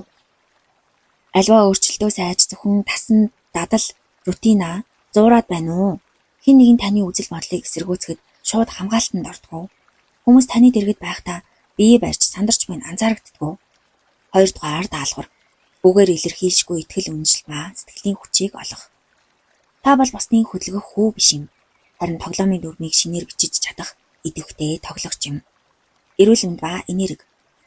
Оюун ухаан бие махбод бол нэгэн цол. Хүн амьдрахчийн хүсэл сэтгэлийн тэнхээгээр өвчнийг хамаагүй хурдан ялан дийлж нөөц энергийг гаргаж чадна. Та тогтсон ухаантай хязгаартай төрөөгүй. Хүний тарих бол өтлөг насандаач тасралтгүй суралцаж шинэ мэдрэлийн холбоосуудыг, neural connections-уудыг үүсгэж яадаг гайхамшигтай эрхтэн юм. Сэтгэлгээгээ шинэ санаанд нээлттэй байлгах тусам бүтээлч чадвар чинь хөгжинө. Илгүүдлийг өөрийгөө хатуужуулах, суралцах хэрэгсэл гэж харах нь маш чухал. Хүмүүсийн танд үзүүлж буй харилцаа бол цэвэр таны хандлагын тусгал бөгөөд үүнийг та өөрөө хянаж чаднаа гэж. Зохиолч маань бас үүнийг санаж явах гэж зөвлөсөн байна. Өөрийн дотоод хүч сэтгэлийн тэнхээ буюу will power-ыг зориуд жаахан хэтрүүлэн үнэлэхээс бүү гэж. Энэхүү зорилготой хэтрүүлэг нь таны амьдралд эерэг нөлөө өөрийгөө биелүүлэгч зөнгийн динамикийг асааж өгөх болно. Хандлага зөв залж урлах нь таны амьдралын хамгийн агуу бүтээл бөгөөд үүний хизээж тохиоллын шин чанартай орхиж болохгүй юм аа. Томигтмал буюу сөрөг хандлагын мөн чанарын тухай зохиолч маань хит хитэн хүмүүсийн төрлийг хэлснийг хамтдаа харцгаая. Амьдрал өөрөө эмх замраагүй, тааварлашгүй шин чанартай. Гэвч хүн хэмээх хамтан тодорхойгүй байдалд хуулийн дургүй. Өөрийгөө сул дорой эмзэг гэж мэдэрдэг хүмүүс амьдралаас ирэх гинтийн цохилтыг багасгахын тулд өөрийн туршиж мэдэрч болох орон зайг зориудаар нарийсгах буюу хумигтмал хандлагыг бий болгон сонгодог. Энэхүү сөрөг явцуу хандлага нь хөвчлэн бага наснаас ихтэй гин айцаар дүүрэн хорвоотой нүүр тулахт нь эцэг эхийн дэмжлэг гайр тутсан хүүхдүүд өөрийгөө хамгаалах сэтгэл зүйн тактикуудыг боловсруулж эхэлдэг байна. Тэд босны үзэл бодлыг хах зузаан хан хэрэн босгож улам бүр өөртөө төгжинэ. Тэд хаанч очсон муу зүйл тохиолдно гэж хүлээх бөгөөд амьдралынхын зорилго ердөө л тэрхүү муу үр дагаврыг урьдчилан тааж охирол багтаагаар хяналтандаа байлгахад чиглэнэ. Нас ахих тусам энэ хандлага нь улам хатуурч сэтгэл зүйн хувьд өсөн дэвжих ямарч боломжгүй болдог гин. Өөрийгөө сүрүүлэгч эргүүлэг. Энэ хандлагатай хүмүүс өөрийн доторх сөрөг энергийг бусдад халдааж улмаар бусдаас яг тийм сөрөг хариу үйлдэл авч чадна. Тэгээд харж байгаач хүмүүс андаа юм байдаг. Хэмээн өөрийн буруу үнэмшлийг улам баталгааж болно гинэ. Тэд өөрсдийнх нь энэ үйлдэл нь бүх сөрөг байдлыг өдөөсөн гэдгийг хизээж олж харахгүй. Тэдний хувьд хорвоо ертөнцийн түүнийг хавчиж буй мэтэл санагддаг гин. Бусдыг өөрсдөө түлхэснээр тэд амьдралд амжилт олох замыг хааж ганцаардмал байдалд хандлагыг нь улам бүр дордуулнаа. Энэ бол муу үр дагаврын төрийн тойрог юм. Сөрөг сэтгэл хөдлөлүүд нь бие биенээ барьцалтаж байдаг хүчтэй. Уур бохомдол ихтэй хүн амархан с ิจ гч өөртөө итгэлгүй гомдомтгой болно. Хүний мөн чанарыг судлаач таны гол зорилго бол эдгээр сөрөг хандлагын үр хөврөл өөрт чинь нуугдаж буй эсгийг таньж устгах, бусдад хэрхэн илэрч байгааг ойлгож тэдэнтэй зөв харилцаж сурахад оршноо гэж зохиолч маань сануулсан. Хумигтмал хандлагын түгээмэл 5 хэлбэрийг одоо харцгаая. Нэгдүгüүрт нь догшин дайсагнагч хандлага, the hostile attitude. Зарим хүүхэд маш багасаа хорвоог дайсагнагч орчин гэж харна гин. Тэд хүүхнөөс гарах эсвэл эцэг эхээсээ түр холдох зэрэг байгалийн үйл явцыг хүртэл өөрийнх нь эсрэг чиглэсэн түрэмгийлэл гэж хүлээж авдаг гин. Эсвэл хүүхдийг байнга шийтгэж өвтгдөг эцэг эхийн гар дээр өссөн байна. Хүүхдийн хариулт нь тэрхүү гинтийн эмх замраагүй дайсагналыг хянахын тулд өөрөө дайсагналын их үүсвэр болох явдал байжээ. Тэд босны уур, бухимдал, зөрчлийг зориуд өдөөж дараа нь "Тэр харсан биз дээ? Хүмүүс ямар шалтгаангүйгээр надад дургуутслаа. Намайг авчиж байна" гэж өөрийгөө зөвтгдөг байна. Ийм хандлагатай нөхөр эхнэрээ надад үнэхээр хайргүй гэж буруутгах гин. Эхнэр нь өөрийгөө хамгаалж тэмцэл нөхөр нь үүнийг үннийг нуух гэсэн явааргүй орлого хэмээн харнаа. Хэрвээ эхнэр нь айгаа дуугүй болвол миний зөв байж гэж үзнэ гэжээ. Улмаар эхнэрийн дотор үнэхээр дайсагнал үүсэж эхлэхэд нөхөр нь "Тэр би хэлээ үздэй" хэмээн баярлдаг гин. Тэдний хэрхэн таних вэ? Тэдний хошигнол үргэлж цаанаа хоржоонтой, бусдыг шүүмжлэх, унахыг нь харахтаа дуртай байдаг гин. Тэдний амьдрал үргэлж тэмцэл, хууралт, хавчлагаар дүүрэн байх боловч тэр бүхнийг өөрөө эхлүүлсэн гэдгээ хизээж хүлээн зөвшөөрдөггүй байх нь. Хэрвээ та ийм төрлийн хүн бол өөрийгөө засах аргыг зохиолч маань юу гэснийг хамтдаа харцгаая. Нэгэн энгийн туршилт хийж үзээрэй гэсэн байна. Шинээр уулзаж буй хүмүүстэй дотроо зориуд энэ хүн надад таалагдж байна. Тэр маш ухаалаг юм гэсэн эерэг бодол тээж хандаа гэж. Хэрвээ тэд эргүүлээд чанд дайсагнал хорвоо үнэхээр чиний эсрэг байна гэсэн үг. Гэвч үнэн хэрэгтээ та тис өөр найрсаг хариултыг авч магадгүй. Эндээс дайсагналын их үүсвэр нь та өөрөө байсныг ухамсарлана.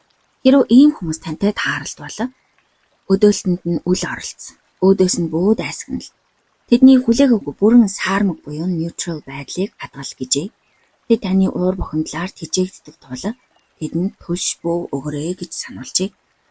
Хоёрт нь айдас түгшүүрт хандлага, the anxious attitude. Энэ төрлийн хүмүүс ямар ч нөхцөл байдалд орохоос өмнө бүх төрлийн саад бэрхшээл, шүүмжлэл, урвалтыг урьдчилан төсөөлж маш их түгшүүр хуримтлуулдаг хүмүүс гин. Тэдний хамгийн том айдас бол хяналтаа алдах. Үүнээс сэргийлэхийн тулд тэд өөрсдийн харилцах ертөнцийг маш жижиг болгож хязгаарладаг гин. Гэр бүлийн харилцаанд тэд гэр доторх дүрм журм зуршлыг өөрийн мэдлэгүүд арангуйлж, бусдаас онцгой анхаарал шаарддаг бүх зүйл бүхэн тэдний нөхцлөөр явах ёстой. Ажил дээрээ тэд хэд туйлширсан төгс төгөлдрийг шаардагч перфекшнист болон бүх жижиг зүйлийг хянагч микро менежер болж эцэст нь хэд олон зүйл зэрэг дарагдсанаар өөрсдийгөө сүрүүлдэг. Өөрийнх нь аюулгүй бүсээс эсвэл гэр эсвэл хяналтанд байдаг харилцаанаас гарах үед тэд маш амархан сандарч буцаартай болдог гин. Сара Рузвельт 1921 онд Франклин Рузвельт полимилет буюу саажилт өвчин тусахад түүний ээж Сара Рузвельт хүүгийнхээ амьдралыг нэг өрөөнд хязгаарлаж улс төрийн карьераа орхиж зөвхөн түүний асамжинд орохыг шаарджээ. Ээж нь өөрийн айдас болон хүүгээ дарангуулах гэсэн хэрэгцээгээ агуу хайр халамж гэгч багны цаана нууж хүүгээ насан туршийн арчаагүй тохирдтуу нэгэн болохыг зорьсон гин. Харин эхнэр Эленор нь тэмцсээр хүүг нь эргүүлэн амьдралд нь оруулсан гэдэг. Ийм төрлийн айдастай хандлагатай хүмүүсийн өөрийгөө нуух багнууд нь нэгдүгээр хайр халамжаар илэрдэг гин. Бусдыг арчаагүй болгох, замаар хяналтандаа байлгах гэсэн хүсэл гинэ. Хоёрт нь бусдыг зосардаж хаалгахыг хичээх, гинтийн таагүй үйлдэл ирэхээс сэргийлж зэвсэггүй болгох гэх мэт багтдаг байна. Хэрвээ та өөрөө ийм бол хамгийн шилдэг ерөндөг бол энерги ажилдаа зориулах явдал юм гэжээ. Анхаарлаа гадны бүтээлч төсөл рүү чиглүүлэх нь сэтгэлийг тайвшруулдаг. Төгс төгөлдөр тэмүүлэх эмгэгээ барьж чадвал энэхүү хянах хэрэгцээгээ бүтээлч зүйл ашиглаж болно. Өөрийн хамгийн их айдаг эмх замраагүй байдал донд өөрийгөө зориуд авчиж айдас чинь хэтрүүлэг байсныг биеэрээ мэдрээрэй гэжээ. Хэрэв өөр хүмүүс ийм байвал тэдний айдас түгшүүрт бөө халдварлаа. Эрт бага наснд нь дутагдж исэн тэрхүү тайван амгалан байдлыг өөрөөсөө зацруул таны тайван төрөх үгнээс чинь илүү нөлөөлнө гэж зохиолч маань зөвлөжээ. 3 дугаарт зогтогч хандлага, the avoidant attitude. Эдгээр хүмүүс хорвоо ертөнцийг өөрийн дутууд улмаг мэдрэмж, оюун ухаандаа эргэлзэх эргэлзээний өнцгөөс хардаг гин.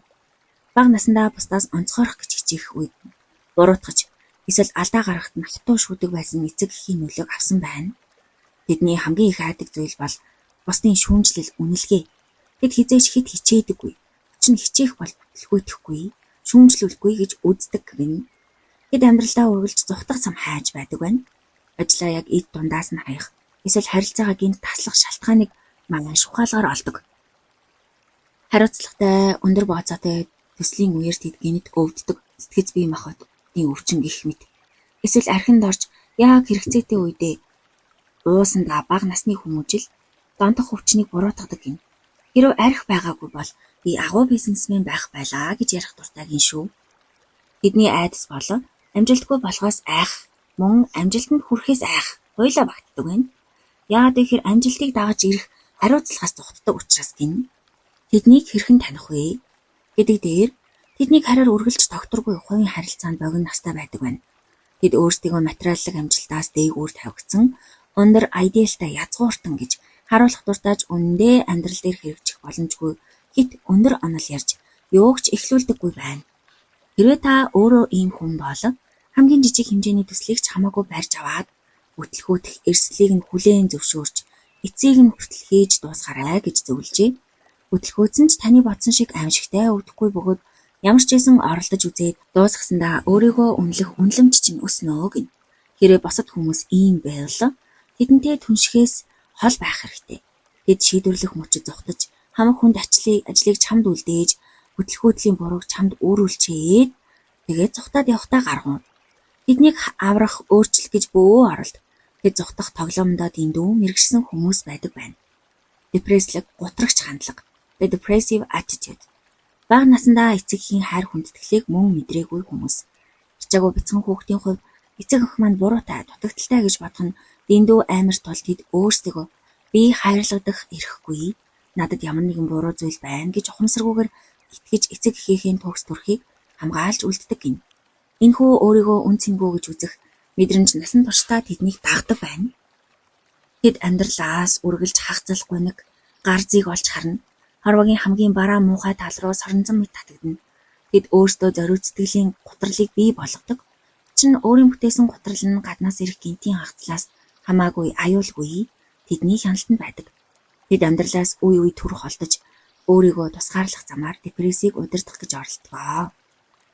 Германы авяслаг хөгжим зохиолч Биоловын гунигт төрхөнд татагдж түүнийг аврахыг хүссэн Козима Лист түүнтэй гэрэлжээ.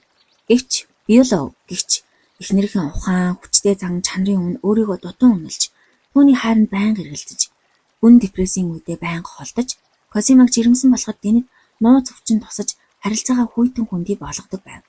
Эцэст нь Козима арга буюу Рихард Вагнертай амраглаж Биоловыг орхих үед Биолов түүнд насан туршдаа би чиний хайрыг даах үн цэнгүй хүн байжээ хэмээн өөрийгөө буруутгасан боловч өөрийн өвчин зовлон таажсан загтлуудаараа Козимагийн зүрхэнд насан туршийн гин буруугийн илт шивж түүнийг депрессэнд оруулдаг байжээ.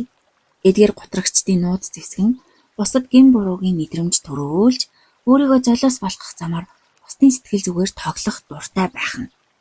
Хэрвээ та ийм хүн бол готролын үед ирэхэд үүнийг бие махбод болон оюун санаа чинь эрчим хүчээ хэмнэж түр амархыг шаардаж буй байгалийн үйл явц гэж хүлээж аваа гэсэн байна. Энэ бол түр зургийн төлөв. Энергийн түвшний физик дасгалаар өсгөж дотоод бараа мэдрэмжээ ажил ялангуяа урлагийн бүтээл рүү чиглүүлэн гадагшлуулаарай гэжээ.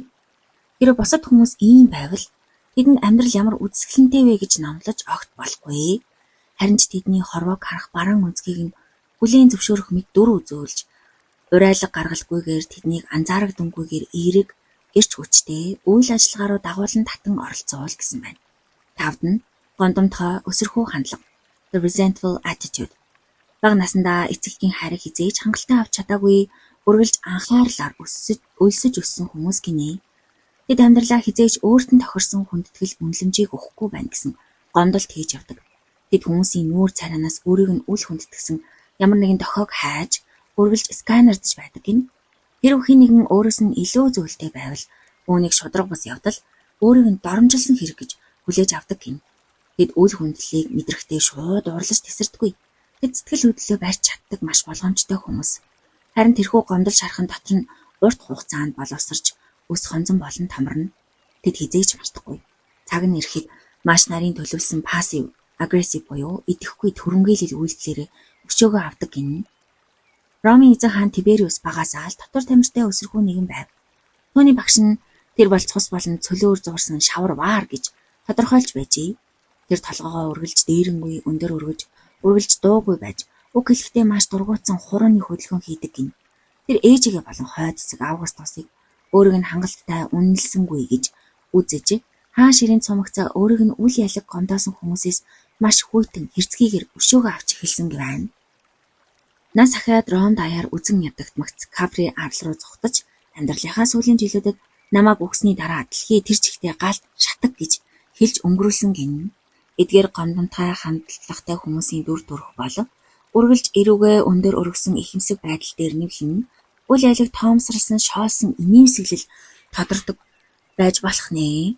Хэрвээ та өөрөө ийм хүн бол гомдол урам хугаралтыг дотроо хадгалалгүй шууд орхиж сур. Дотроо ус бодож сууснаас тухайн мөчт нь нутаггүй байсан ч хамаагүй уурлаад өнгөрхөн дээр гэж. Хүмүүс таны бодсон шиг чиний эсрэг биш. Тэд зүгээр л таны хувь тавиланд хамааралгүй амжихан амьдарч байгааг ойлго. Хүндэтгэл гэдэг зүгээр хүн болж төрсний төлөө өгдөг зүйл биш. Харин чиний амжилт бүтээлээр олддог зүйл гэдгийг хүлээн зөвшөөрөөрэй гэж. Харин босод хүмүүс ийм болов. Тэдэнтэй харилцахдаа дээд зэргийн болгоомжтой байв. Тэд гаднаа инээж байвч таны хэлсэн үг бүрээс доромжлол хайж байна. Тэдэнтэй хамт байх тусам тэдний таныг үзэн ядах гондох шалтгаан улам ихээр цугларч эцэст нь маш хорлонтойгоор цохилт өгөх болно гин. Тэднээс зүгээр л хол байх нь хамгийн зөв сонголт. Одоо бүгдээрээ тэлэх эерэг хандлага буюу expansive attitude-ийн талаар Роберт Гриман юу гэж хэлснийг хамтдаа харцгаая. Одоогоос 50 орчим жилийн өмнө анагаах ухааны салбарт нэгэн хувьсгал санаа гарч ирсэн нь хүний биеийг хэсэгчлэн зөвхөн зүрх, арьс, ходоод гих мэт бус нэгдмэл бүхэллэг систем гэж харах явдал байв. Хүн хоолны дэглэм дасгал хөдөлгөөнөө сайжруулахад бүх эргэтэн тогтолцоо дагаад эрүүлждэг гэж. Энэхүү органик сэтгэлгээнд бидний сэтгэл зүйн эрүүл мэндэд бас яг адилхан үйлчилдэг байна. Өнөөдөр хүмүүс өөрсдийн тусгаар асуудлууд болох депресс, бурам зориггүй байдал, уйдгар, харилцааны дутагдал дээр хит төвлөрдөг. Гэвч эдгээр бүх зовлон удирдан жолоодож байдаг ганцхан зүйл бол хэд таны ерөнхий хандлага юм.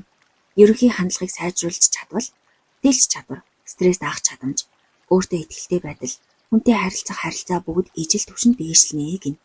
Хомигдмал сөрөг хандлага нь амьдралын баялаг чанарыг нарийсгаж, бидний бүтээлч хүч, амин энергийг сорно.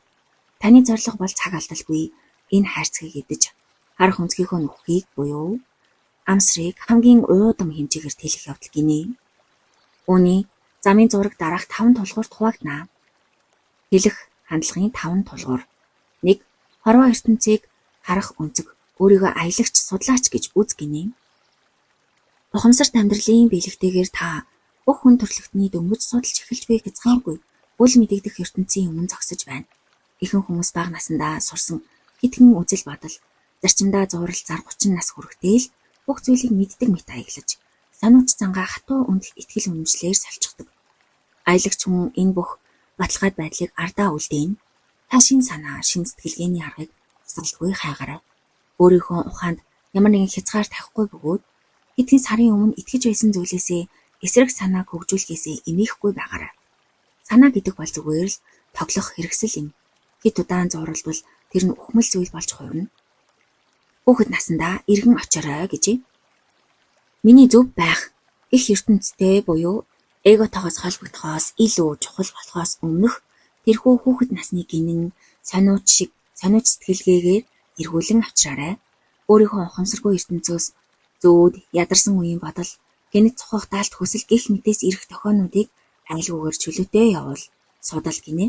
Хоёрт нь хөдөлгөөдөл бэрхшээлийг харах өнцөг таны хүч чадлын талбар болгоно гин. Амьдрал саад бэрхшээл, урам хугарал, хагцал, өвдөлт гарцаагүй тохиолно. Олон хүн эдгээрээ цухтаж өөрийгөө хизээж сорхгүй байсаар карьераа өгөө хийдэг бол та бэрхшээл бүрийг суралцах үйл явц, улам хүчтэй болох хэрэгсэл гэж тэрж авах ёстой гин. Джон Кроуфорд 1928 онд карьертай сэтгэл дундуур байлаа. Түүний илэн далангүй зоримог занг MGM студийн дарга Ирвинг Талберг сахилгагүй зан гэж үзээд түүнийг хамгийн дургүй вестерн ковбойтой кинонд нь зориуд тоглуулжээ. Энэ бол олон жүжигчдийн карьерийн төгсгөл байсан гин. Гэвч Джон Кроуфорд хувь заяатайгаа тэмцээгүй. Харин түүнийг тэрч авсан. Тэрээр вестерн жанрт дурлаж, морь унах урлагийг гаргууд эзэмшиж, хуучин барууны түүхийг шимтэн судалсаар шилдэг жүжигчин болж чадсан байна. Түүний хувьд ухралт бүр өсөлтийн шат байв. Малколм X-ийн жишээ.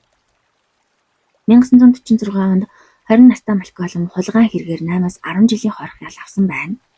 Шорон ихэвчлэн хүнийг улам зэрлэгшүүлж, харах өнцгийг хундаг бол Малколм тентхийн номын санд сууж, номонд дурлжээ. Тэр шоронг өөрийгөө өөрчлөх, дутагдж байсан сахилга батад суралцах хамгийн шилдэг газар гэж харжээ. Тэр ямар ч хорсолгүйгээр энэ хугацааг ашиглаж, гарамгаа илтгэгч болон мөн зэрэг дэвэж ахиулаад авсан гэдэг. Өвдөл бэрхшээл таны хяналтаас гадуур байж болох ч түүнд үзүүлэх таны хариу үйлдэл цэвэр таны мэдэл байх болно. 3. Өөрийгөө харах өнцөг, өөрийн хязгаарыг устгах. Нас ахих тусам бид бусдын шүүмжлэл, эргэлзээг дотроо шингээж өөртөө хязгаар тавьдаг. Бусдын таныг даруу, номхон байлгах гэсэн хиймэл даруу занд бүү авт. Та одоо хийж буй зүйлээсээ хамаагүй илүү бүтээх чадвартай. Александр Македонский эсвэл Юлий Цезар зэрэг эртний агуу удирдагчид өөрсдөө бурхны цустай, юр бусын хувь тавилантай гэж итгэдэг байв. Энэхүү агуу өөртөө итгэлтэй байдал нь бусдыг байлдан дагуулах хүч болж хувирсан юм. Та заавал тийм дээрэнгүй зүйл бодох албагүйж өөрийнхөө агуу бөгөөд чухал зүйлийг бүтээхэр төрсөн гэж итгэх нь бусдын эргэлзээг үл тон бүтлгүүдлээс маш хурдан босоод ирэх сэтгэлийн тэнхийг өгдөг гинэ. Абрахам Маслоугийн тодорхойлсноор энэ нь өдөр тутмын урсгалаас ангижирч амьдралын илүү агуу төгс чанарыг мэдрэх тэрхүү мөч юм. Энэ нь асар их хүч хөдөлмөр гаргаж өөрийн хязгаарыг давах, уулан даврах, тэс өөр соёл иргэншилт аялах, эсвэл хайрын гүн холбоосыг үүсгдэг гин. Энэхүү мэдрэмжийг өөртөө зориуд бий болохыг хичээ. Энэ нь Чеховын амьдралыг өөрчилсөн шиг таны хандлагыг бүр мөсөн өөрчлөх болно гэж зохиолч маань хэлсэн байна. Орчин үеийн хүмүүсийн гаргадаг Юунд ч хэд тэмүүлдэггүй, хэд эерэг байхыг гинэн гэж гоожлдог. Хүйтэн хүндийн хандлага бол ердөө л бүтлгүүтгээс ичхээс айсан айцаа нууж буй арчаагүй баг юм гэжээ. 4.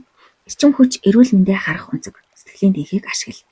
Бидний бие махбод өвчлөх магадaltaй аж хандлага эрүүл мэндэд ямар том нөлөө үзүүлдэг вэ гэдгийг шинжлэх ухаан баталсаар байгаа.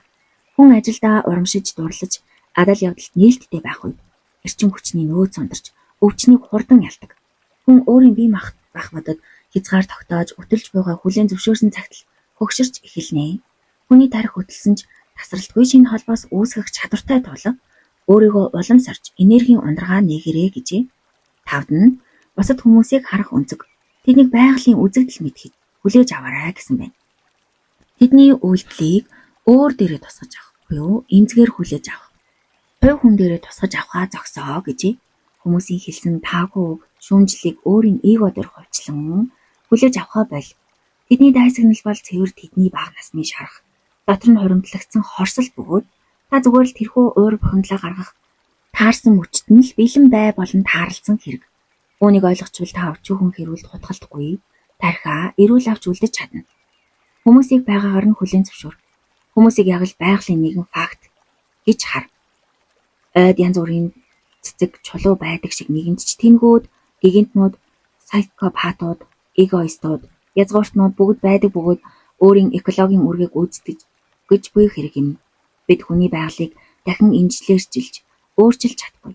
Тэдний танаас өөр байдал нь таны өөрийгөө үнэлэх үнэлэмжийн занал хэлж буй хэрэг биш юм.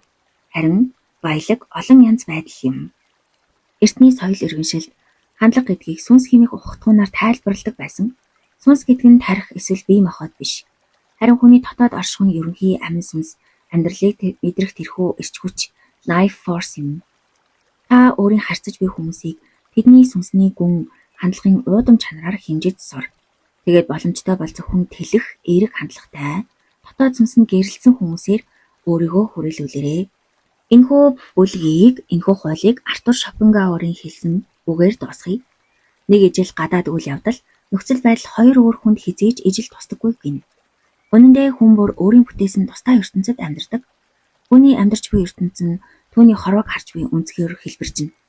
Нэгний хувьд энэ хорвоо хоосон, уйдгартай, өнгөцгөн байхад нөгөө нэгний хувьд баялаг, сонирхолтой бөгөөд гүн гүнзгий утга учиртай байна. Энэхүү Роберт Грeenий энэхүү гайхалтай бүтээлийн 8 дахь бүлэг буюу хандлагын хууль энэхүү өндөрлөж байна.